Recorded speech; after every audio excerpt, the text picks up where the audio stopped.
Hi, my name is Chris Young. I'm the founder of the Rainmaker Group. We're based in Bismarck, North Dakota.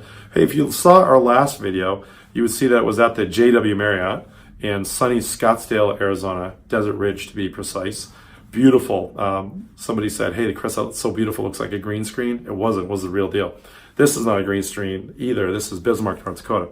Today, I want to cover something that's really, really interesting. How do you know when a candidate is potentially just seeking to better their current situation, maybe through a pay increase, through an environmental corner office, perks? How do you know when a candidate is really trying to use you to leverage their current situation into a better situation? I'm going to show you, because I just had this happen, and I love stories like this. So our long-term client brought this candidate forward and said, hey, Chris, what do you think? And they already know from training that this candidate lights up a lot of things for us. It's an inside sales kind of opportunity. It's mostly cold calling. There's some working with existing long-term accounts, but mostly cold calling.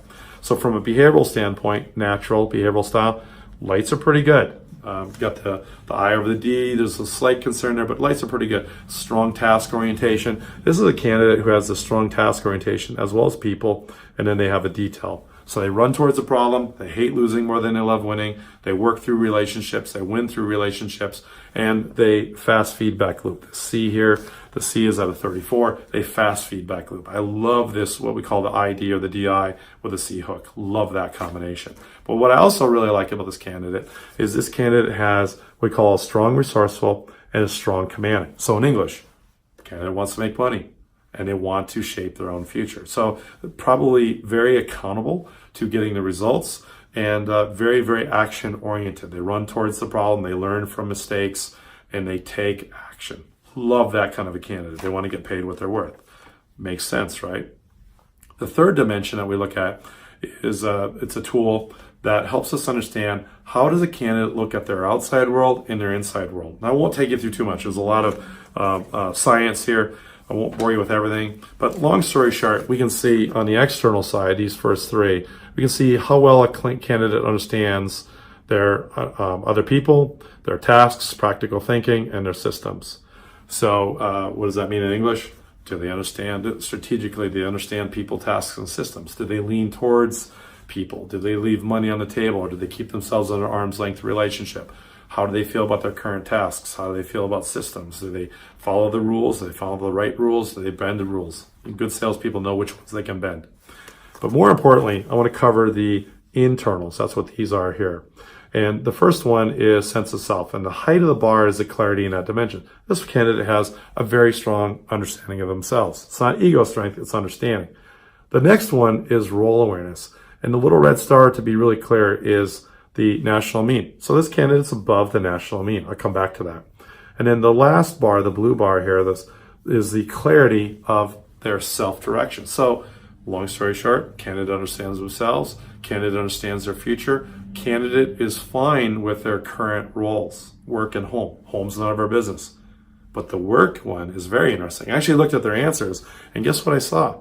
I saw that there aren't any major friction points. There's not even any moderate or probably marginal friction points.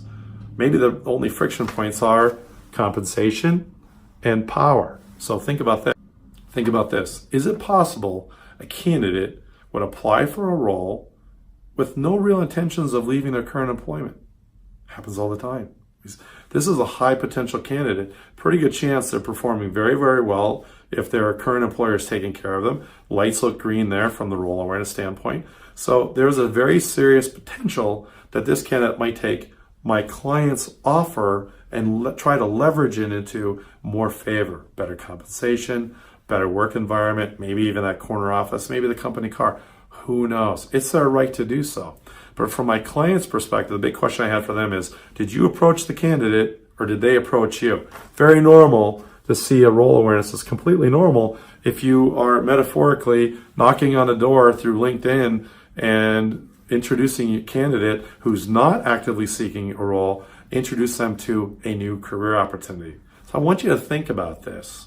Okay. Now, if the candidate applied with a role awareness like this, all lights are fairly green to pretty green with their current employer, there's a really good chance they're going to use an offer from my client to leverage themselves into a better situation with their current employer. So, giant question I have for the candidate, for my employer is, how did they come to you? Did you seek them? Did they seek you? Number one. Number two, ask the candidate, what is it that you like most? What is it that you like least? If we made you an offer, would you accept?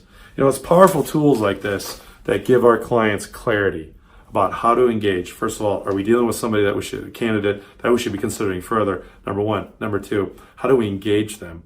Number three, how do we onboard them? How do we coach them? How do we develop them? How do we care and feed for this sales wolf? These are powerful questions that these tools, TriMetrix HD in particular, can give our clients some incredible clarity about.